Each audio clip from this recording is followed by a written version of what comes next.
मित्रों, सफलता के लिए क्या आवश्यक है? क्या आप जानते हैं कि सफलता के लिए क्या आवश्यक है? कृपया एक बार कहानी जरूर सुने।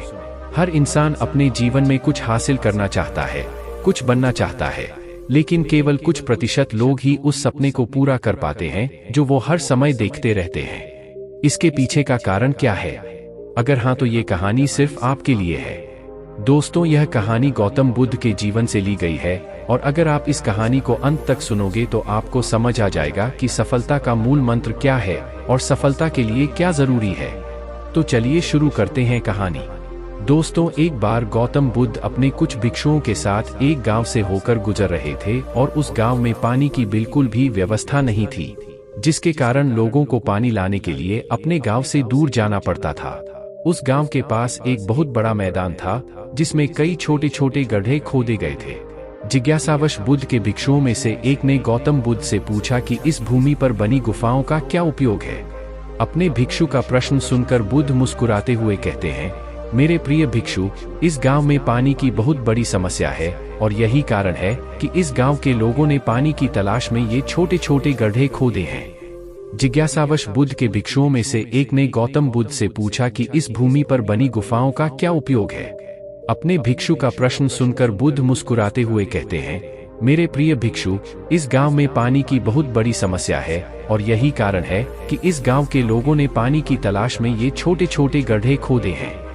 जवाब सुनते ही बौद्ध भिक्षु वहां दौड़ पड़ता है और उन तालाबों में पानी ढूंढने लगता है, परंतु उस बौद्ध भिक्षु को उन गड्ढों में पानी की एक बूंद भी नहीं मिली।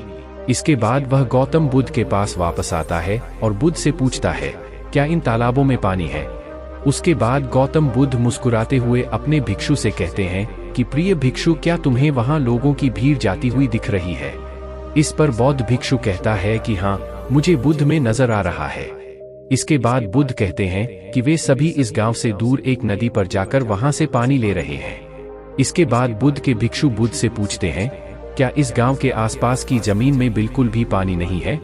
इस पर बुद्ध कहते हैं कि पानी तो है, लेकिन इस गांव में कोई नहीं है जो उस पानी तक पहुंच सके। इसके बाद बौद्ध भिक्षु कहता है कि बुद्ध, मुझे कुछ समझ में नहीं आ रहा। इसके बाद गौतम बुद्ध पूछते हैं कि क्या तुम्हें इस जमीन पर खुदे हुए गड्ढे दिखते हैं? इस जमीन पर खुदे हुए ये सभी गंदे पानी की तलाश में हैं, परंतु एक भी कुएं से पानी नहीं निकला। आप जानते हैं क्यों? क्योंकि मेहनत तो हुई लेकिन सही दिशा में नहीं। यदि ये सभी ग्रामीण अलग अलग 100 गड्ढे खोदने की बजाय 100 गड्ढों के बराबर एक ही गड्ढा खोदते तो इन सभी ग्रामीणों को पानी अवश्य मिल जाता। दोस्तों, इंसान का दिमाग भी ऐसा ही होता है, वह एक साथ 100 दिशाओं में दौड़ता है। यदि कोई व्यक्ति अपने मन को एक दिशा में केंद्रित कर दे तो वह अपने लक्ष्य तक अवश्य पहुंच जाएगा, लेकिन ये बात बहुत ही कम लोग समझ पाते हैं। समग्रतः सफलता का मूल मंत्र क्या है? दोस्तों, आपकी असफलता का कारण है आपका दिमाग, और आपका दिमाग 100 अलग अलग दिशाओं में भागना और आप उसे किसी एक दिशा में केंद्रित नहीं कर पाना। जब तक आपका मन पूर्ण एकाग्रता के साथ किसी एक दिशा में न चले, तब तक आप अपने लक्ष्य तक नहीं पहुंच सकते, और तब तक आप चाहे कितनी भी कोशिश कर लें, सफल नहीं हो सकते। कहानी से हमें यह सीख मिली कि कोई व्यक्ति अपने लक्ष्य को अगर वह सही दिशा में न की जाए, इसलिए उसे अपने हमसे सुना है कि सफलता की कुंजी क्या करना चाहिए। अगर क्योंकि कठिन परिश्रम करना साबित हुई हो, यदि यह सही दिशा में नहीं किया के साथ